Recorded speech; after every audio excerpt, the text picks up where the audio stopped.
Hey guys, welcome back to Seller Sessions, part 5 of Shopify and off of Amazon.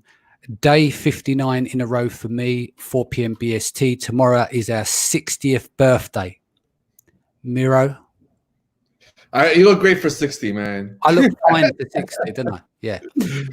No, I'm not really 60. It's 60 days in a row. And it's starting to get to me now in a nice way. It's just like it's a grind getting to 60 days. But I think once we get past that point, we can then look at the clock for 100 days and see where it takes us. So today, we're just waiting for Josephine to arrive. He is always late, but it is Shopify part 5. I can't believe we got to part 5 so far. But while I share to the groups, do you want to give the audience a little bit of background on yourself? Sure. I'm gonna, mix up a little bit. My name is Miro Posvic. I own a brand that's on Amazon as well as Shopify, eBay and stuff. I've been doing this for about 10 years. It used to be a glorified hobby, like a little passion project I had.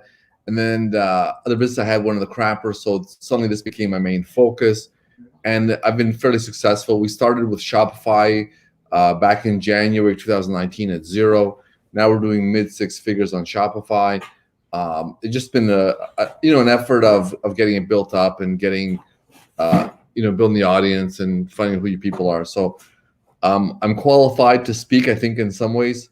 I've been working online with no success for a long time. So now I finally found kind of the formula. I think it's important to share that with people and get that out there. Without a doubt. Just say some hellos. Hasing says hello. Henrietta's here. Good morning, gentlemen. Owen's here. How do? Angela Ahove. Awesome. Of course, we are still waiting for Mr. Joe. He's. I think he's probably got some malware on his computer. He's trying to deal with at the moment to get online. I know he has problems when we use this StreamYard. Sorry, so he's always saying, no, it's fine, it'll be fine. But when he gets here, content's always good, so we can forgive him. So let's talk about competition. While we're waiting for Joe to jump on, you want to talk about a little bit about competition, mate, don't you? Sure. Well, going back like 10 years, I've been doing the usual online stuff of looking on JVZoo and how to get rich on online businesses and stuff. And the reality is it's really competitive out there. Did you fall for all that shit though? Oh yeah. Yeah. I did as well. Don't worry. We all fell for it, didn't we? Until we understood about pyramid stuff and persuasion copy and all that kind of stuff. Yeah. They're like, you buy this thing for $30. And then as you're buying the $30 thing, well, for extra $60, you only get this. And I know my JVZoo purchase history was pages and pages and stuff, right? Yeah, but people buy that crap all the time, and it works. And I was one of those people, and I'm not. But the thing you kind of learn through that is, it is so competitive to make money online. It is so hard. Like, you make a list of 10,000 people, and if only 10% of them buy, you're making this. I'm like, hey, you know what? This is, they offer you a dream job of not having any employees. And making tons of money, right? So actually, let me segue into something else. Go. There's a guy that I met up with out of Texas, and I won't share his name because I don't have permission to do so. But this guy, he buys online businesses. Okay, and this is really interesting. Some of these coaches talk about team building as team building being, hey, you know what? You pawn off the crap you don't want to do on people that are cheaper than you, and you live the life. Anyway, this guy in Texas, he buys one-man online businesses. And his premise is that running a successful online business is so complicated that it is beyond the ability of one person to do all those different functions really effectively, right? So that means that if the guy is running a business by himself online, it means the product must be a very successful product in terms of being a market for it. So he buys these one-man operations. Then he plugs his team in there and he's scaling up. The guy's doing like $60-70 million in sales from like a dozen of these acquisitions. And my first thought is, what a great business idea. But then I'm thinking, hold on a second. This guy is giving me something that really I kind of suspected is that you really need a team to be successful at this. Yeah. Not just saying, oh, I want to sit on the beach on my laptop and have the honeys bringing me margaritas. If you really want to scale up, you're going to have that team in place. The volume of information is so much that, I mean, there's no such thing as an Amazon expert, because there are so many different aspects to it. I don't buy that crap when, people post, there's more Amazon experts on LinkedIn than there are Amazon sellers on Amazon. I mean, it's ridiculous. Well, that's a stretch, but I see where you're coming from, Joe. Yeah, but just I like the sentiment. Yeah, the pure volume of all the different aspects of it, shipping, marketing, all that. It's just a lot, especially for these new sellers that have no experience even in business. But this is why you should get your nut down. If you're only selling on Amazon, before you hit 100K, you just focus on Amazon. Oh yeah, first, and then focus, grow out. Definitely, and focus on one part of it at a time, and get really good at it.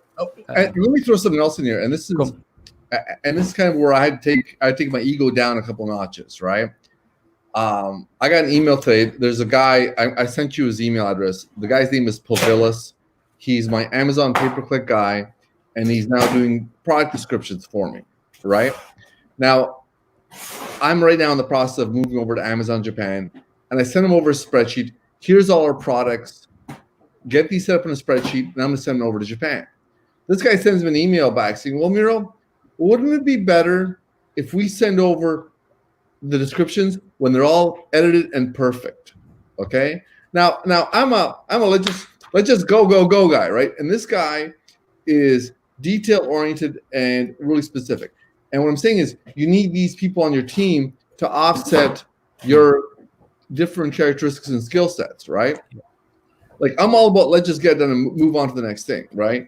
So since I've put people like Povilis into my team, and I don't mean hire this guy full time, I'm talking, use him for specific roles, my business has been exploding because I'm taking a step back from ego, saying, well, there's no way I'm ever going to be that specific. Stop that. Sorry, taping something right behind my head. So I'm never going to be that detail oriented. So I got to accept that about myself, that I'm lazy and not detail oriented, and bring people in that will work on that. And I'm not just talking specific skill sets.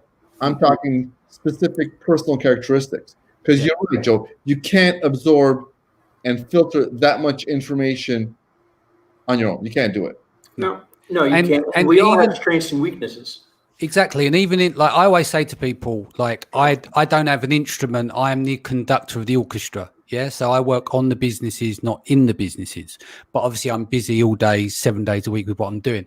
I'm going to share my screen with you. I showed this when we'd done the Branded by Women launch. I went through I was very transparent with what we're doing in terms of the launch. I'll show you on the screen. Can you see my screen? Yep. So this is what we're looking at here is function. Yeah. So what you're discussing there is that. So for instance, we've got the Branded by Women site. Yeah. So that's managed by one of our team members. She does all the conversion optimization, alt tags, everything else, sitemap setup, GA, traffic reports running into Google Studio, etc. Right. So what I end up doing is I have a contact with all of these teams to go through each of those. So Sarah runs that. Then I've got the email campaign is managed by Ben. Ben's master at using Clavier and stuff like that. So we're in contact on a general basis, going through how the drip feed's working. Is there if the mail is not open, do we respond with X, Y, and Z? So it's very thought out about all the stuff that we have to do. Yeah. What's that? That's the only way to be successful.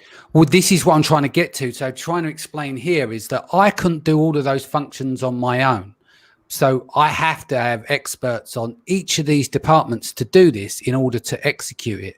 And all I'm trying to show here is even though this is for a summit, this isn't really any different to someone running an e-commerce website. Yeah. Do you agree? Because look, you've got your paid search channel. So we've got Anthony managing Facebook. You've got Sarah running YouTube and AdWords. Down below, you've got micro influencers. That's managed by Giselle. So she's dealing with TikTok. She's dealing with Instagram, Twitter. Then you've got the podcasts. I've taken care of the podcast. We've got all the women onto about 20 live shows, podcasts, like with inside of the community. And then there's an external PR company. So I'm managing that relationship as well. So the point I'm trying to get to is like what you said, is that running businesses online can be are quite complex, and it requires to have departments, but you need to add knowledge in each of those departments. So for instance, if I want to optimize most of these campaigns, I can to a point, or I can go as deep as I want with it. I can just shoot Loom videos and send them off to the team and say, okay, can we expand on the Facebook ads here? Can we do more with the YouTube ads because our cost per acquisition is too high? You have to know the principles to be able to manage them. Well, and you need to know how they operate, not just the principle. I always say, like, for instance, I can use Facebook ads, I can use do YouTube and all those things. But what happens is after a period of time, I don't retain that information all the time to 100% capacity that I can go and do it. So what I do is I employ people to take care of all of those things. But because I understand the principles, how they work, acquisition, and go through the campaigns, I can flick through the campaigns and look at data and get a feel for stuff instantly. That's off, that's off, that's off. And just instead of me having to download all the reporting, go into depth, I can just go, can you isolate, focus on here, here, here, and here, and then get the feedback. But that becomes an important function as well. So your day is actually spent trying to inspire the team to do stuff, dealing with all the bullshit, politics, putting out fires, dealing with, the negatives and the positives and stuff of the business. Or otherwise you couldn't run, you can run a successful business, just you on your own doing all those functions, but it's very hard to scale that and nail it because there's only so many hours in the day. And then you start to get decision fatigue and everything else. But I just wanted to show, go on. And life happens too. I just wanted to show that as a quick example. I know that doesn't relate to a Shopify site per se, but the principle remains. It relates to any kind of a business. I mean, I ran somebody's $5 million business when I started running it when I was 17, and I'd worked with these people for years. They trained me. Now I was their boss, and I realized really quick that I didn't know how to do a lot of this stuff, so I hired better than me. I mean, I'm in the position I'm in now because I've always hired for positions. But you also very deep in knowledge. You've got deep domain experience as well. And Danny, I think Joe made a big point here, and this is something that's so key. You hire better than you. You hire someone that knows more than you. That's where my knowledge comes from. Exactly. Hiring better than me. A few weeks ago, we talked about how Google Shopping is now free, right? And the Google Shopping is not free. Well, what's happened is we got a nice boost from that because we were able to create more and more campaigns. And this is happening in real time. I got an email this morning from my Google guy saying, hey, Miro, look, Google Shopping campaigns are free, but because they're now free, everybody's open to everybody. So in order for you to rank, you're going to have to pay more than you did before to rank on some things. So what's been happening is in real life, some of my stuff I'm getting free boost on. On other stuff, I got to spend more to rank. So even though it looks like it's a freebie, nothing's really free, right? And for me, I don't have I didn't spend 3 hours last night on the Google seminar for Google ad guys to understand this. But one of my team members did, and I got an email this morning saying, look, Miro, this is what's happening. This is why sales are down for these items. And here's what we're doing about it, right? And again, this is you gotta hire better than you, and you gotta take your ego and leave it in the car and say, look, I don't have the skills, I don't have the time to acquire the skills, I don't have the temperament and characteristics that are required to do this job at the optimal level. Yeah, I think half of this comes from, do you have cash flow or not? You start a business, you're one person, man or woman, right? One person business, you do every function. Then it gets to the stage you start to earn some money, you got surplus cash. Then you look at jobs that you hate and then you get someone to work for you part-time. Then you realize, actually, I've got another job that I don't like to do, then another job, then another job. Then you get more cash flow because you've got more people working on the business generally, so it allows you to speed up the growth of it. Then you add another person. And before you know it, you get to my stage where I look at stuff and I go, right, I don't want to touch any of this shit. Exactly. Yeah. I don't want to be like, whenever I think of a business, I say no to nearly everything that I could possibly do because I'm already at capacity all the time, right? If I say yes to stuff, I want to follow through, then it becomes a problem. But you have to take your ego out of it. You can't allow for perfection to get in the way. I won't spoil the perfection thing. We're going to do this on Mindset Sunday. I've got a lot of stuff that I want to talk to people about what perfection is, what it means. I got a saying for you, Dan. This is what I use. I say done is better than perfect. Yeah. Even if it's done is better than none. Yeah. Yeah. Like I'm a big believer. Like I'm always, what's next? I'm working on, the Japan market right now, and we're doing our inserts. It's never perfect. Exactly. That's the problem. I'm letting other people worry about the perfection. I have a girl who works for me. She's a copywriter, and everybody's like, you have to do an email list. I'm like, I've done it a dozen times. No opens, no response. This is a waste of time. It's stupid, right? So my coaches said, you got to do it. So I pawned off the email thing to this copywriter that works for me. And like, she starts talking about it, and I'm like, I'm bored. I'm done, right? In the last 6 months, we're up to like between a 24 and 30% open rate. Each time we send a newsletter, we're making thousands of dollars in sales on zero spend. And I'm like, I never, like, if you put a gun in my head, I never would have gotten to that level. And it cost me like a couple $100 in time for her to do this and do it to this level. It's worth every penny. And that's another thing is, when you look at, you talk about budgets and stuff, I'm not talking about spending, go and sign a contract for someone. Like, I interviewed a marketing company a few months ago, and they wanted $5,000 as a retainer plus $5,000 a month, and they sucked. And I'm like, I'm not spending that with you guys. There's no way, right? 2 weeks ago, I talked to you guys. I hired a girl through FreeUp. She's an eBay expert, right? And I've given her zero time, zero budget. I'm paying her, I think, like $10, $12 an hour. We now have 3 sales on eBay totaling of $200, right? That was worth it. And we're just getting started. And we've been up for, I think, for like a day or two. So there are these opportunities to move forward in small steps with small investments and get an exponential return on that. Yep. Makes sense. I'm going to say some quick hellos. Kasim, good morning. Andrew Kramer says hello. Sahal is here as also says hello. Saibi, hello. Lockdown 59. Holy moly, let me out. I know the feeling, brother. Henrietta, good morning. Master Joe. Oh, Henrietta, what happened? We disappeared off the planet? Do we not get any love as well? Tiff's back. Good morning, guys. Jason's here. Hey, guys. Love the Shopify talk and all the great value you guys provide. Yelchin is here. Nice to meet you again. Question here. Question for Joe. You talked about replacing Shopify's blog with WordPress. Does that mean hosting it somewhere else, or does Shopify have a way to use WordPress as a blog? Opinions on WooCommerce? You would need to host it somewhere else, and then you attach it to Shopify as a subdomain. I like that method.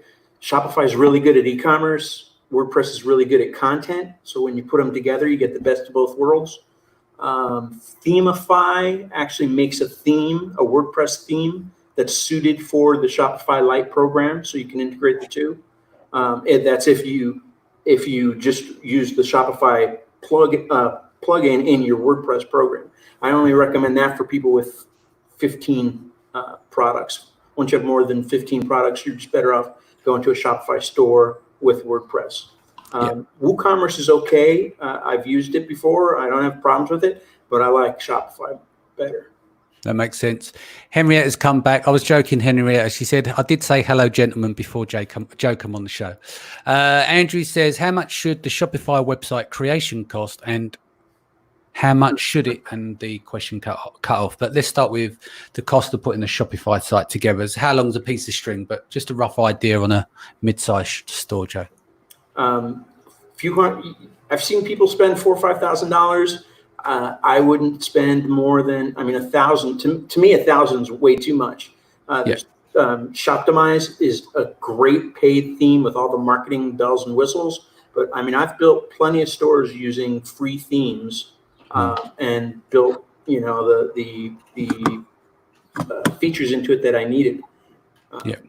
Few $100, depends on your skills as well, but and what bells and whistles you want, but $1,000 is way too much. What you want to do really is find a developer that has built stores that convert. Like you can get someone to do pretty, someone with a designer, someone. None of that crap matters. You got to find someone that can say, look, here's a list of 10 stores I've done. You call up those 10 people, say, hey, do your stores convert, right? And that's what you got to do. You got to find someone with a track record of converting stores. I don't care. It also comes down to the person running the business, too. Yeah, I agree with that, too. Yeah, absolutely. Like, if the person's competent, if the copy's good and everything else, but there is, like, I had built a store myself, and my conversions were crappy, using the same artwork and the same text. I had someone come in and threw a couple of grand at it, and now my store converts. So, yeah, you made a clear point there. I think the biggest problem people have is they go and get a developer and they forget most developers can't design for shit because that's not their skill, right? So what you do is you work with a user interface designer or a designer, even worst case, that can work with the developer. So you can they'll use Photoshop files or whatever. Start with a theme is always a good one. Yeah. Start with a theme and then modify the theme. If you've got a designer that has web design skills as well, even if it's just front end low level, we can still work with the developer. A good copywriter as well is what people forget about as well. A copywriter and a good photographer are worth every penny. Absolutely. Exactly. Yeah, so for instance, let's just an argument's sake, let's say you're building a WordPress site. You might do on a WordPress site, it might be just a basic commerce site. You might spend £400 to £500 for the installation and to get set up with the basics, right? Then you might spend £100 on tagging, alt tags, SEO, basic plugins, Yoast, all that kind of stuff. Then a designer, you might spend a few £100 on doing there. Then you've got your copywriter, might be a few £100. So before you know it, you could probably do all this for about £1,200–1,400. That's about $1,700–1,800. But then what you're doing is you're using a team to do it all. And I think what happens is people go, right, let's go and free up. Let's go and get a web developer. And then they get really annoyed because they don't know how to articulate design to the web developer. And the web developer doesn't have the chops for the design. Design plays an important role as well, but the web developer might not know about conversion optimization. So it's key to put a small team together to do that. Yeah. And what people don't realize is, a lot of these people on Fiverr, they don't understand the words you say. They don't speak the language. They're using some translator. And some of them are really good, but a lot of them, dog shit. You learn the hard way with that. Yeah. They have no clue what you're saying. Yeah, you do want to spend some money, but then you can go down the road of using an agency. An agency got staff, they've got billables and everything else. So what you build through an agency, like a shop front with their overheads and costs and everything else, that might cost you $5,000, but if you put your team together, you might be able to build it for $2,000 or thereabouts. But you'll get good results if you put the right people in the right seats. Yeah. So the budget of a couple of grand is about right because you do have to have that in. And the big question mark is how many products. I mean, we have 400 products, so our build out was a lot more than someone that has 3 products because I have categories. I had to put search tools in. So for me, my requirements were a little more technical. Mm-hmm. And people, what I find, people they don't understand the importance of putting stuff up and actually putting stuff up with things there. Somebody contacted me yesterday. They just put up a Shopify site with 19,000 pages, and they couldn't understand why. And they did this over the course of a month. They can't understand why from one day to the next, Google has between 19,000 and 1,400 pages indexed. I started looking through their site. They have all these blank pages, or pages that just have a PDF in it. And, the PDF is shrunken down to thumbnail size. That's it. Nothing else. It's like, you're hurting yourself. Take all that stuff down. Put up your 15 good pages that you have done. And then only turn on a page when it's done because Google penalizes you for that stuff. People, they just don't get it. It's like, I just got to get it up there. The more pages, the better. The more pages, the better. It don't work that way. Should we? So there's a couple of questions in the feed here. Phil and Christine's asked, what Shopify themes do you find that are good? I use Empire theme. I mean, that's what I'm using on like right now, my new site and on the existing site, and I'm happy with that. Yeah, I like Shoptimized because it's got all the all the bells and whistles, all the marketing tools built right into it. In WordPress, I use Thrive themes, and it's similar to That's Thrive what I was themes. going to say. Yeah, It's similar to Thrive themes in that it's got those different marketing capabilities as part of it, and they have really good support. Yeah, Thrive Themes, obviously, they've got different divisions on there. They've got good bed music for when you're doing video content. They've got great themes to choose from different verticals and categories to choose from. Stock imagery, that's another thing. I don't like to really use stock images. It's fine when a designer is incorporating some stock images and do a bit more to it. But yeah, I'm not really keen on stock images because they just, everyone, you can tell a mile off, can't you? You can smell a stock image, and that kind of puts you off when you go to the website. One thing I'd like to talk about, and have a look at the Conversion XL blog. There's a guy called Pete Larget. He is the godfather of conversion optimization. It's actually a great site. It's a great site. He's a phenomenal guy. Like I said, the godfather of conversion optimization. And that's the thing, because you have these circles, like everyone thinks that, you know, in our world, there are certain areas where they go, oh, that's, you know, when you think of landing pages, you think of a certain software. Do you know what I mean? But that's like, that software, I would say, is, and that mindset is where everyone copies each other. Because what people forget about conversion optimization, there isn't no right way other than measuring. So when people go, I'm going to copy them people over there, like I'm going to copy their funnel. Yeah, just because it works for them, it might not work for you. It's bullshit. Absolute dog shit. Lies. It doesn't work for everyone. Like, that is the opposite of conversion optimization. But the blue button works the best every time. It doesn't. Exactly. But that's the mindset. But going back on point, what I want to talk about is big images that way down the top of the website that do nothing. You know, like carousels. They are murderous on conversion. Yeah, they are. There's loads of history on that, but people build these websites where the image pops up and they scroll along, right? And you can't, the spiders can't crawl behind the pages.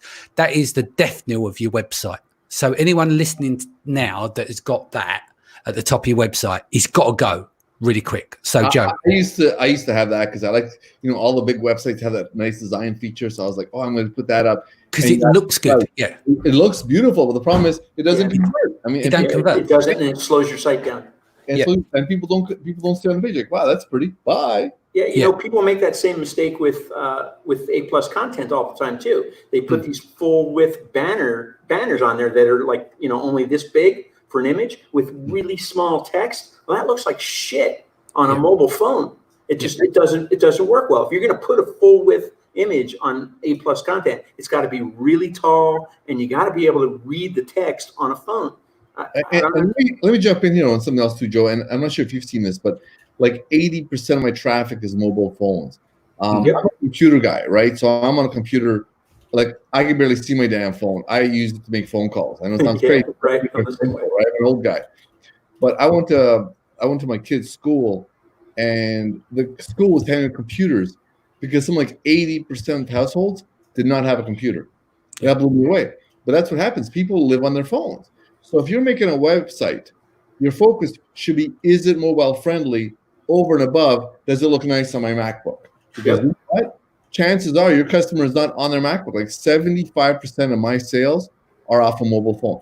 And I can honestly say I've never bought nothing off my phone because I can't see the stupid thing. So you know, it's the same exact thing on Amazon too, though. People are browsing on their phones. A lot of them convert on desktop, but they start browsing on their phones. And if your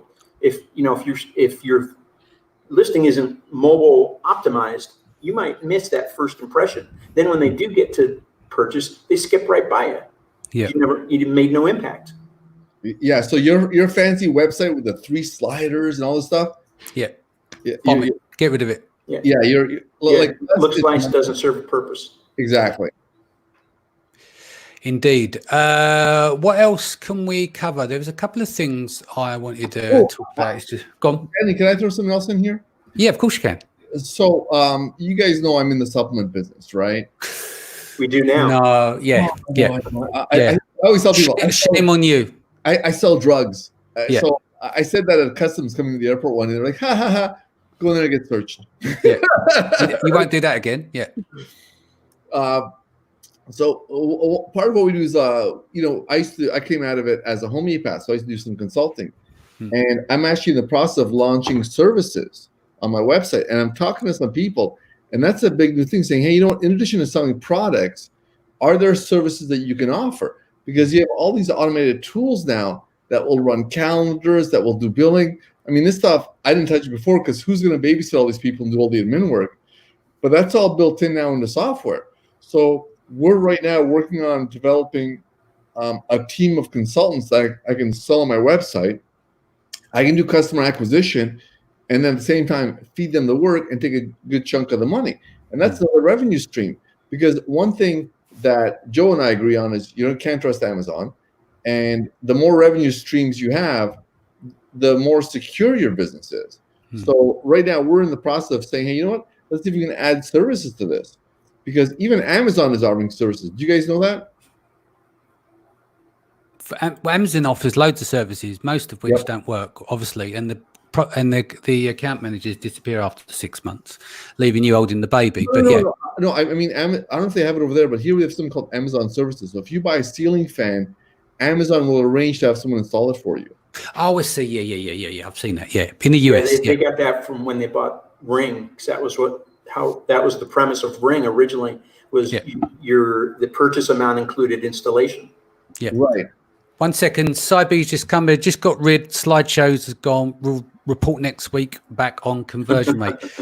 Don't forget to measure a period before. Run it for 2 to 3 weeks. Take the 3 weeks before and the 3 weeks after, and then cross-reference that. And also in your Google Analytics, check your page load times, because that's going to play a role as well. That's going to affect your test, because if you're got the weight of the website and you say that your load time is 6-7 seconds because of the weight of the images, and then you remove it and you're down to 2 or 3, that would also have an impact on your conversions from 2 metrics. Not only just removing it, the weight of the page, but also Google gives favor to faster loading. The number one way to improve your search engine ranking is to get ManyChat chat box off of your website, because it slows your website down. There's no chat that loads fast enough to not affect your page ranking negatively.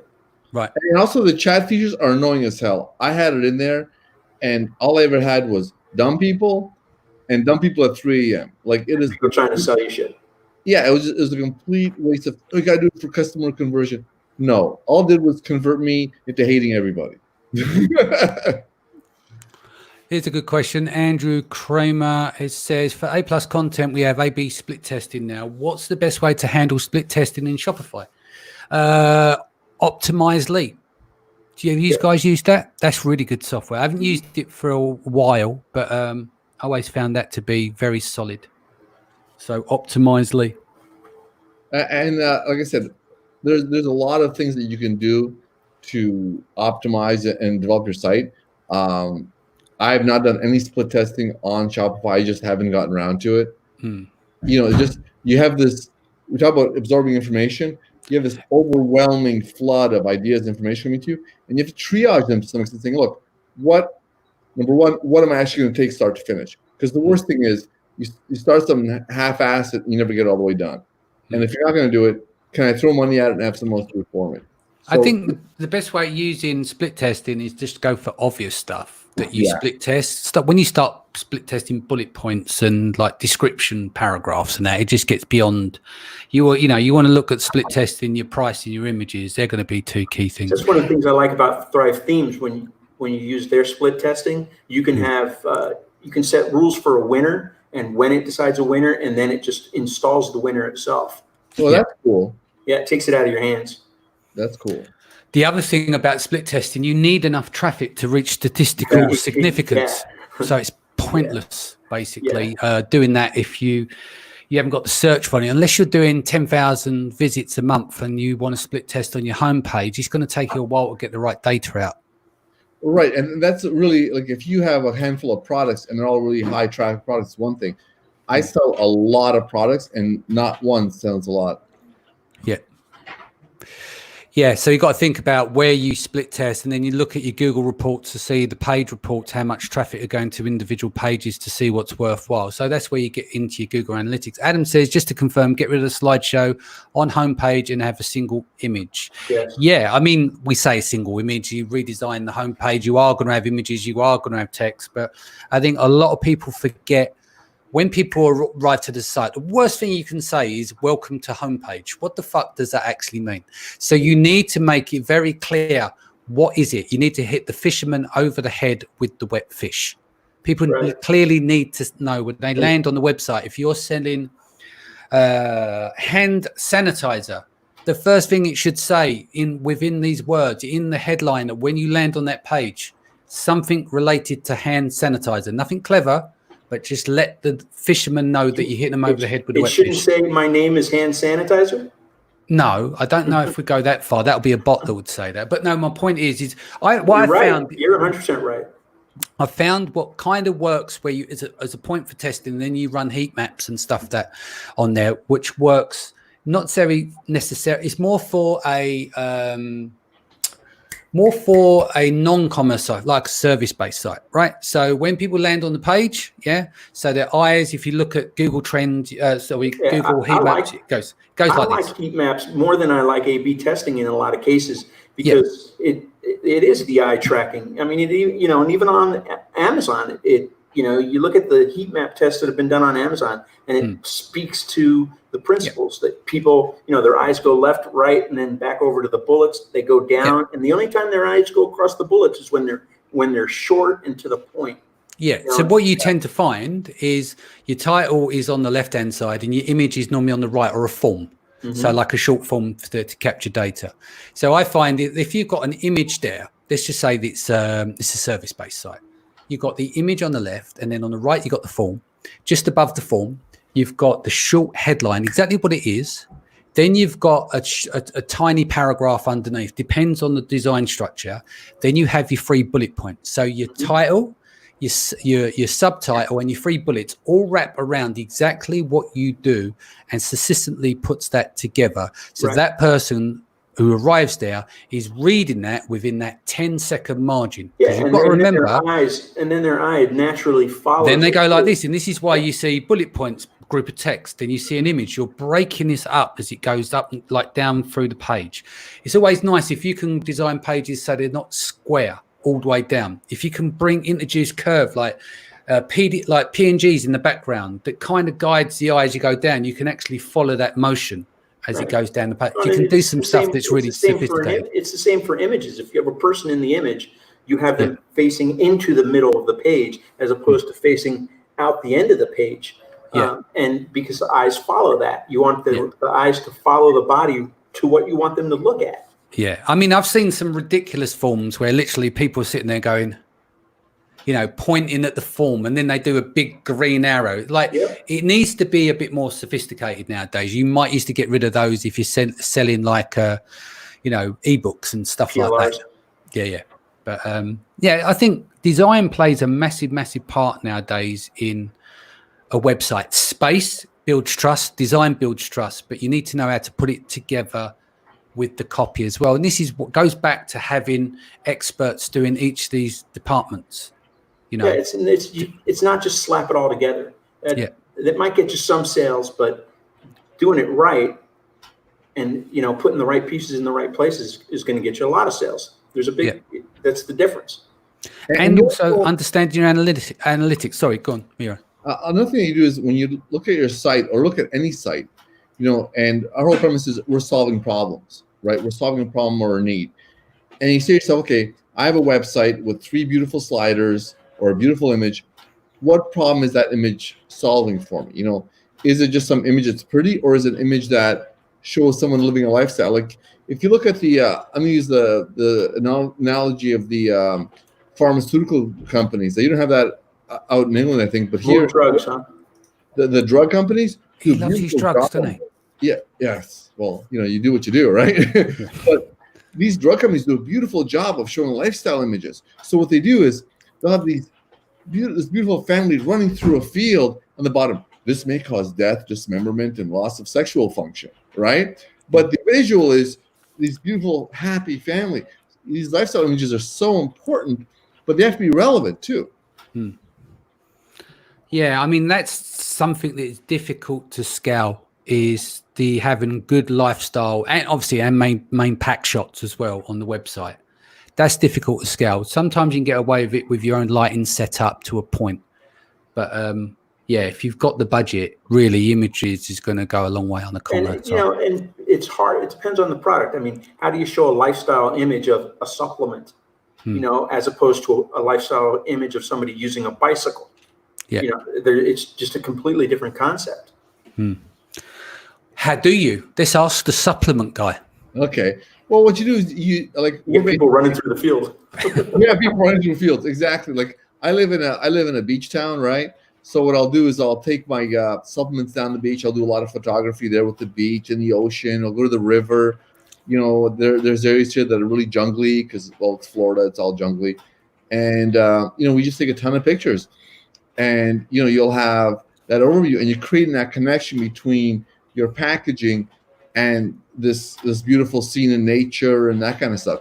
So absolutely, you be creative and you do what you can. But it is a matter of creating, like we have a remedy for anxiety, and I've gotten pictures at dusk, over the ocean and stuff, or by the river with the sunset, and it's beautiful. And that's kind of stuff that really makes a connection mentally and emotionally to people. Yeah, that makes sense. External traffic. I know we dip in and out of this. A couple of guys have been asking, give us some unusual, what's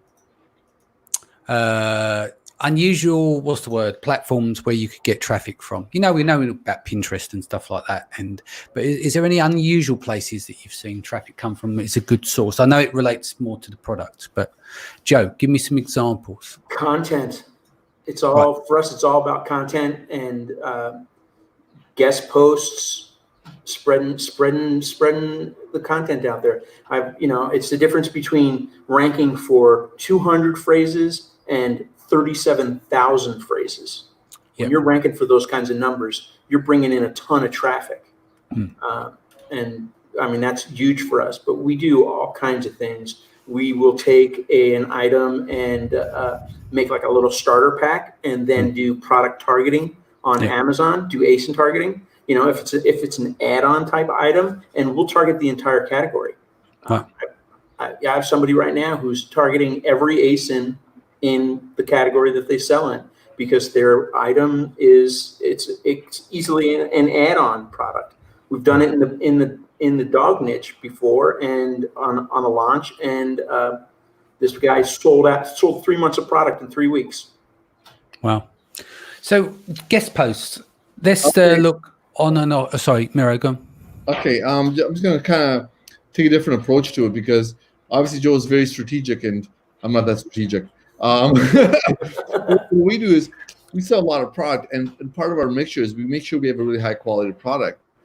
And as we're selling more product, we're having more organic things like a few months ago, one of our creams is used for burns and injuries. Well, somebody on a cancer blog tried it out, and all of a sudden we sold out of this product because it went onto a cancer blog that it's good for cancer burns. So if you have a quality product and really build that relationship with the customer, if there's a problem, you jump on it, you fix it. So it's relationships. You have that high level of integrity we talked about last time. It'll come back organically. So we have, we'll occasionally have some giant hit of traffic, and where the hell does this come from? And it's something like this cancer site where all these cancer people are saying, hey, we're in treatment, we're in this group, this product works, and the product just blows up and out of nowhere. Yeah, that makes sense. What about in terms of guest posts, like inbound and you going out and getting posts, starting with you, Joe? So how do you do it when you're looking to guest post on someone else's blog to drop a link for SEO juice and getting some traffic back? So people, everybody builds a website and they just think people are going to show up, and it just doesn't work that way. Nobody's going to show up until you have a reason for them to go there. And a great reason for them to go there is you finding a relevant website that accepts guest posts. that has traffic already.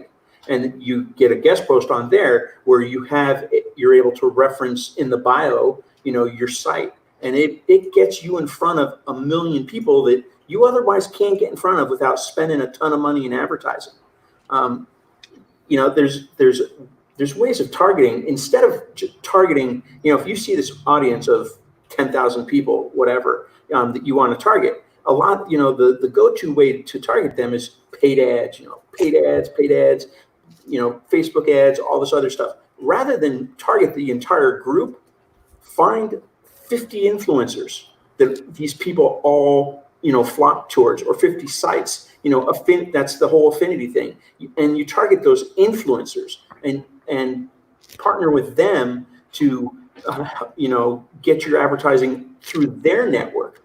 That's implied trust. When people trust their an influencer, and that influencer says, hey, you know what, this is a great site, or this is a great method, or this is a great product, they come to you. They already trust you. They don't, if they're going to like an Amazon blog or a post, they're not looking at reviews because they've been pre-sold by the influencer because they trust the recommendation. That lowers your cost of acquisition when you do that. And we use that a lot as a launch method on Amazon, as opposed to doing the whole rebate thing. We'll line up influencers to drop every day for that first week and drop shout outs. Sounds good. Quick one for you. Whose dog is that barking in the background? I've got a great little tool I've got a great tool, crisp.io. Someone's shared with me. Brilliant tool. It just wipes all background noise. Honestly. Oh, I thought you were going to say it's like a shot collar or something. No. Basically, any background noise, if people's filtering around, making tea, coffee while we're chatting. It's a great tool. I'll send you a link for it. I'm using it on mine, and some of the, especially if you've got VAs in the Philippines, there's generally a lot of background noise going on if they're like sharing property with their siblings and stuff. I'll drop a link to that. Miro, what is your take in terms of guest posting? Because you're doing a lot of SEO stuff at the moment, aren't you? We're doing a lot of articles and stuff. I have not done any really guest posting because I'm in this gray area with the they're changing how they regulate my supplements. So I'm kind of tiptoeing through a minefield here, and I really don't have a lot of experience. I'm trying to avoid a lot of people in my specific niche are really, really out there, and you got to be careful because it's, the conversation goes from, well, we're doing this to, your moon is in the 7th house and your Mercury retrograde is up your butt. It goes off to Neverland really quickly. So I have to tread carefully there. Cool. Where to start in content creation if you only have one product so far, just started? Is it the right time to start Shopify? With one product, I'd definitely say no. You need to expand on that, because if you, like Miro, with your site, people may land there, you drive traffic there. Time is money, right? Regardless if it's SEO, content, written, whatever, or you're using paid channels. You want them to arrive and make a purchase of some kind. If there's one product, that narrows the bandwidth down, doesn't it? What I would do, like right now, I created a site with all my products on it, right? Mm-hmm. If I was to do it over, I would break down my product. I would do a website for each specific category. Like category, yeah. If I was considering if I was going to start from scratch, I would do a women's health website and focus on women's health. I would do a site on, staying young forever. I would do a site on men's, I would, not for a product, but I'd go after a specific niche. Skin issues. I think solving a specific problem has a lot more value. Like, can you do it with one product? I don't know, but I think doing one product is better than doing 800 products. Yeah, I have a client who, when we target content, we don't target content. If I sell a baseball glove, I'm not just going to write content about baseball gloves. We're going to target the bigger topic that the baseball glove fits into, be it sports or baseball or fitness. And I have a client who has three SKUs, and he built a huge community around the greater subject that his SKUs fit into. And he's got people that now. But if it's an innovation, it's different to having like one spatula instead of 20 and a couple of other kitchen items. Right. If you've got a very specific product and it's innovative and you're the only one doing it, that's a different story. But if you're starting a brand and you only got your first product of the 10 because you haven't done the width of the brand yet in terms of more products, it's hard to build out. It's hard to build that out unless you've got something that is tremendous in terms of innovation or a story behind it, you know? Yeah. Andrew says, how does the SEO optimization look like in Shopify? What does this mean? Well, SEO is search engine optimization, and then there's on-page optimization, and then there's off-site optimization, and then there's backlinks. So there's a whole thing there, Andrew, that we could spend about 15 years discussing about SEO. But ultimately what it comes down to is you want to make sure that all of your pages are crawled by Google and the other search engines to maximize your chance of visibility. And there's a lot of tech involved, not tech, but there's a lot of points and touch points involved to getting the optimization done. So here's something, a tip for everybody. Yeah. Connect your site to Google Search Console. Make sure your site's connected to Google Search Console. Make sure that you have good, clean sitemaps on your site. But then when you add a new whenever you add a new product or a new piece of content, immediately go straight to Search Console, go to URL inspection, and paste your URL in there. Have Google will check it to make sure that it's readable, and it will schedule it for indexing right then and there, normally within 48 hours. So, I mean, I've had content on my website rank first within 2 days, as opposed to waiting 90 days for Google to get around to indexing the page. So whenever you post a new product on your website, go straight to Search Console and submit the URL into the URL inspection. Or Webmaster Tools and request the Google bot so it comes and crawls. It's called Webmaster Tools is gone. Yeah. Right, now let me add something else in there too. What happens is understand that Google measures everything. They measure every website, how long people look at it, how long they stay. So what happens is if you make let's just take a step back from all the technical stuff, but look at the nuts and bolts of it. If you post a really good article and people come and read it and they're staying there reading this whole article, Google is recording that, right?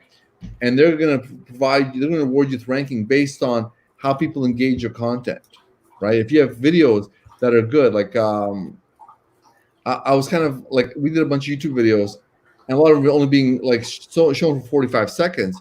But the first 45 seconds of my video is the video content. Then the next are like, different nuts and bolts stuff about a guarantee and whatever else. What we found was that we posted the shortened versions of videos and people watching the whole video start to finish. And that bumped our analytics and our YouTube ranking up quite a bit because we were like, hey, let's just, like, our video used to be, a part of it was the introduction, then the video, then the warranty, then how we do it. And so we took all this crap off. We were supposed to play videos and our ranking shot through the roof. Yeah. So one thing people also don't understand is website authority and domain authority. A new website has no domain authority.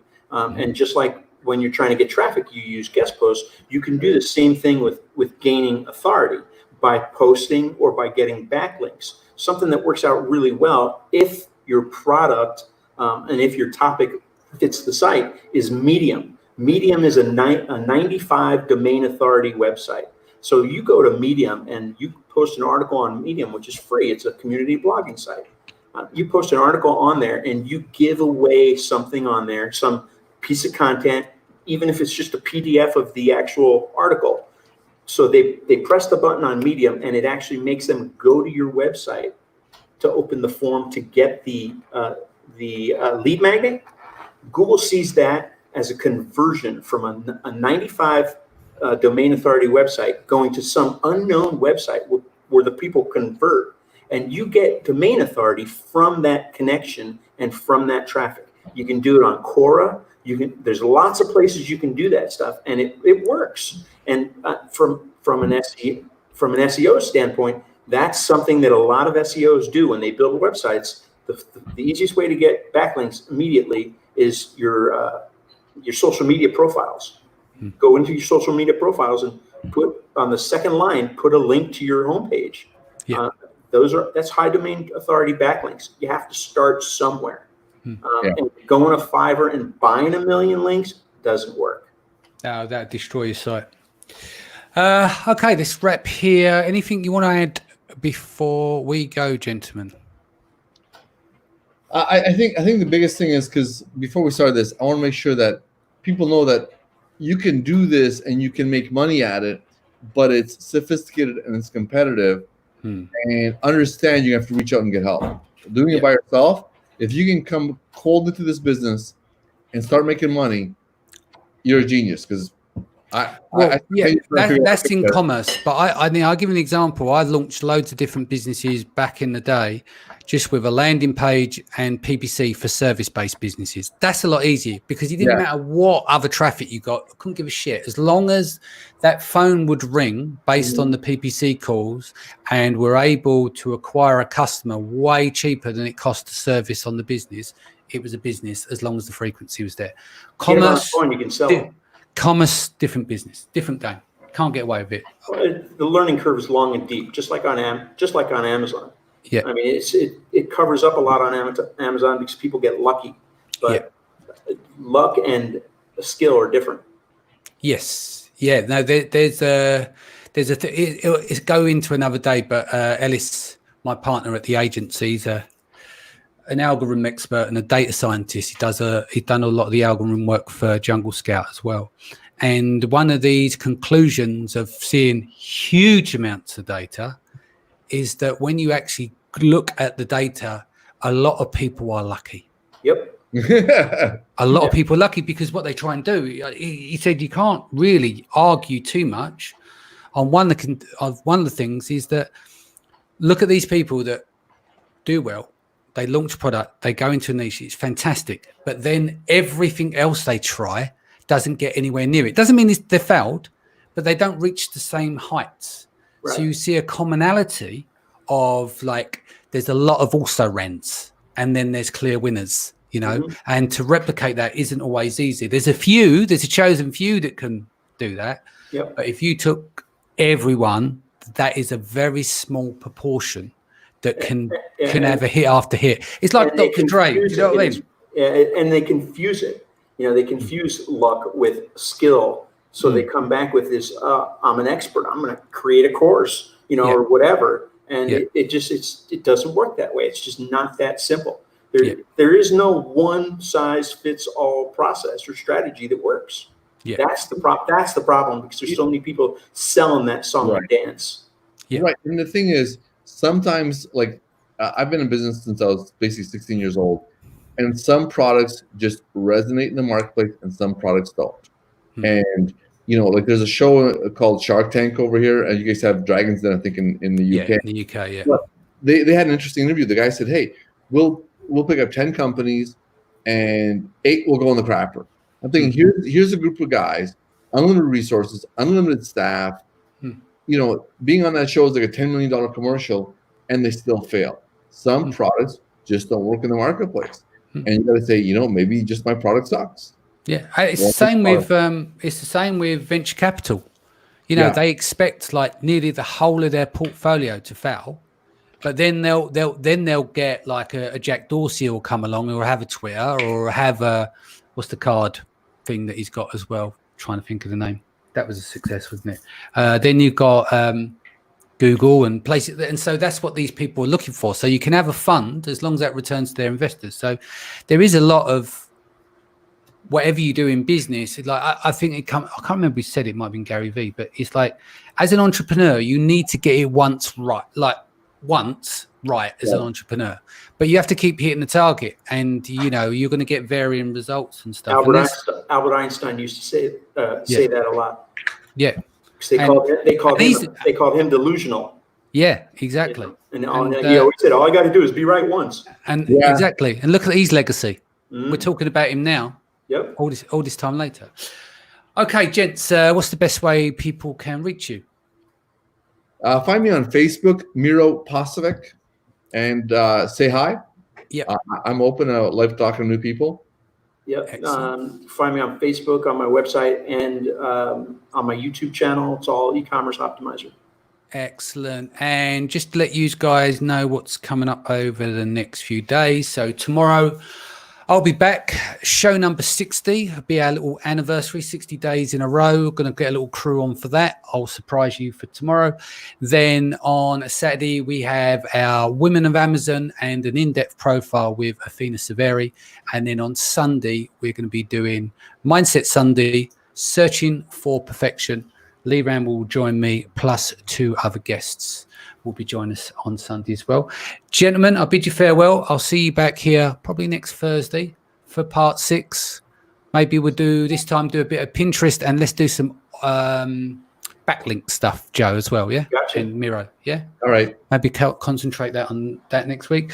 Guys, thank you for joining us. Stay home, stay safe. Much love. Take care of your family. I'll be back here 4 p.m. BST tomorrow. Take care. Thanks, Dan.